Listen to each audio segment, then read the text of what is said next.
नमस्कार दोस्तों, मैं ज्योति अग्रवाल आप सभी का साहित्य लर्निंग चैनल पर बहुत बहुत स्वागत करती हूँ। आज हम पढ़ेंगे हरिशंकर परसाई जी की व्यंग्य कथा बस की यात्रा। हम 5 मित्रों ने तय किया कि शाम 4 बजे की बस से चले। पन्ना से इसी बस सतना के लिए घंटे भर बाद मिलती है, जो जबलपुर की ट्रेन मिला देती है। सुबह घर पहुंच जाएंगे। हम में से 2 को सुबह काम पर हाजिर होना था, इसीलिए वापसी का यही रास्ता अपनाना जरूरी था। लोगों ने सलाह दी कि समझदार आदमी इस शाम वाली बस से सफर नहीं करते। क्या रास्ते में डाकू मिलते हैं? नहीं, बस डाकी ने। बस को देखा तो श्रद्धा उमड़ पड़ी। खो वयोवृद्ध थी, सदियों के अनुभव के निशान लिए हुए थी। लोग इसीलिए इससे सफर नहीं करना चाहते कि वृद्धावस्था में इसे कष्ट होगा। यह बस पूजा के योग्य थी, उस पर सवार कैसे हुआ जा सकता है? बस कंपनी के एक हिस्सेदार भी उसी बस से जा रहे थे। हमने उनसे पूछा, यह बस चलती भी है? वह बोले, चलती क्यों नहीं है जी, अभी चलेगी। हमने कहा, वही तो हम देखना चाहते हैं। अपने आप चलती है ये? हाँ जी, और कैसे चलेगी? गजब हो गया, ऐसी बस अपने आप चलती है। हम आगा पीछा करने लगे। डॉक्टर मित्र ने कहा, डरो मत, चलो, बस अनुभवी है, नई नवेली बसों से ज्यादा विश्वसनीय है, हमें बेटों की तरह प्यार से गोद में लेकर चलेगी। हम बैठ गए। जो छोड़ने आए थे वे इस तरह देख रहे थे कि जैसे अंतिम विदा दे रहे हैं। उनकी आंखें कह रही थी, आना जाना तो लगा ही रहता है, आया है सो जाएगा, राजा रंग फकीर।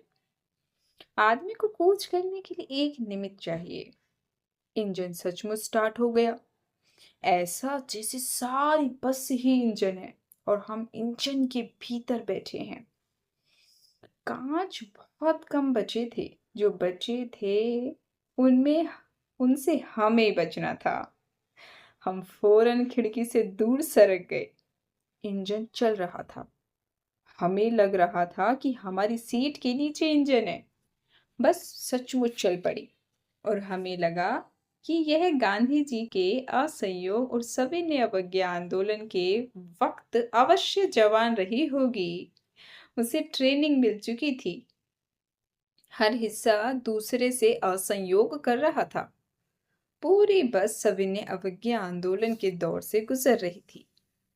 सीट का बॉडी से असंयोग चल रहा था। कभी लगता कि सीट बॉडी को छोड़कर आगे निकल गई है, कभी लगता कि सीट को आगे छोड़कर बॉडी आगे भागी जा रही है। 8-10 मील चलने पर सारे भेदभाव मिट गए। ये समझ में नहीं आता था कि सीट हम पर बैठे हैं या सीट पर हम बैठे हैं। एकाएक बस रुक गई। मालूम हुआ कि पेट्रोल की टंकी में छेद हो गया है। ड्राइवर ने बाल्टी में पेट्रोल निकालकर उसे बगल में रखा और नली डालकर इंजन में भेजने लगा।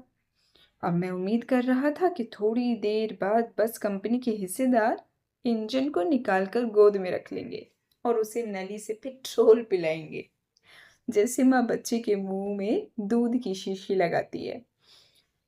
बस की रफ्तार अब 15-20 मील हो गई थी। मुझे उसके किसी हिस्से पर भरोसा नहीं था। ब्रेक फेल हो सकता है, स्टीयरिंग टूट सकता है। प्रकृति के दृश्य बहुत लुभावने थे। दोनों तरफ हरे भरे पेड़ थे, जिन पर पक्षी बैठे थे। मैं हर पेड़ को अपना दुश्मन समझ रहा था। जो भी पेड़ आता, डर लगता कि इससे बस टकराएगी। वह निकल जाता तो दूसरे पेड़ का इंतजार करता। झील दिखती तो सोचता कि इसमें बस गोता लगा जाएगी। एकाएक बस फिर रुकी। ड्राइवर ने तरह तरह की तरकीबें की, पर वह चली नहीं। सविनय अवज्ञा आंदोलन शुरू हो गया।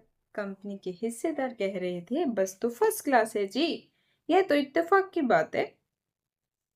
क्षीण चांदनी में वृक्षों की छाया के नीचे वह बस बड़ी दयनीय लग रही थी। लगता जैसे कोई वृद्धा थक कर बैठ गई हो। हमें ग्लानि हो रही थी कि बेचारी पर लदकर हम चले आ रहे हैं। अगर इसका प्राणांत हो गया तो इस बियाबान में हमें इसकी अंत्येष्टि करनी पड़ेगी। हिस्सेदार साहब ने इंजन खोला और कुछ सुधारा। बस आगे चली। उसकी चाल और कम हो गई। धीरे धीरे वृद्धा की आंखों की ज्योति जाने लगी। चांदनी में रास्ता टटोल कर वह रेंग रही थी। आगे या पीछे से कोई गाड़ी आती दिखती तो वह एकदम किनारे खड़ी हो जाती और कहती, निकल जाओ बेटी, अपनी तो वह उम्र ही नहीं रही। एक पुलिया के ऊपर पहुंचे ही थे कि एक टायर फिस करके बैठ गया। फिर बहुत जोर से हिलकर थम गई। अगर स्पीड में होती तो उछलकर नाले में गिर जाती। मैंने उस कंपनी के हिस्सेदार की तरफ पहली बार श्रद्धा भाव से देखा। वह टायरों की हालत जानते हैं फिर भी जान हथेली पर लेकर इसी बस से सफर करते हैं। उत्सर्ग की ऐसी भावना दुर्लभ है। सोचा, इस आदमी के साहस और बलिदान भावना का सही उपयोग नहीं हो रहा है। इसे तो किसी क्रांतिकारी आंदोलन का नेता होना चाहिए। अगर बस नाले में गिर पड़ती तो हम सब मर जाते। तो देवता बाहें पसार कर उसका इंतजार करते। कहते, वह महान आदमी आ रहा है जिसने एक टायर के लिए प्राण दे दिए। मर गया पर टायर नहीं बदला। दूसरा घिसा टायर लगाकर बस फिर चली। अब हमने वक्त पर पन्ना पहुंचने की उम्मीद छोड़ दी थी। पन्ना कभी भी पहुंचने की उम्मीद छोड़ दी थी। पन्ना क्या, कहीं भी कभी भी पहुंचने की उम्मीद छोड़ दी थी। लगता था जिंदगी इसी बस में गुजारनी है और इससे सीधे उस लोक को प्रयाण कर जाना है। इस पृथ्वी पर उसकी कोई मंजिल नहीं है। हमारी बेताबी, तनाव खत्म हो गए। हम बड़े इत्मीनान से घर की तरह बैठ गए। चिंता जाती रही, हंसी मजाक चालू हो गया। धन्यवाद दोस्तों। तो ये थी बस की यात्रा। उम्मीद करती हूँ आप सभी को बहुत पसंद आई होगी। धन्यवाद।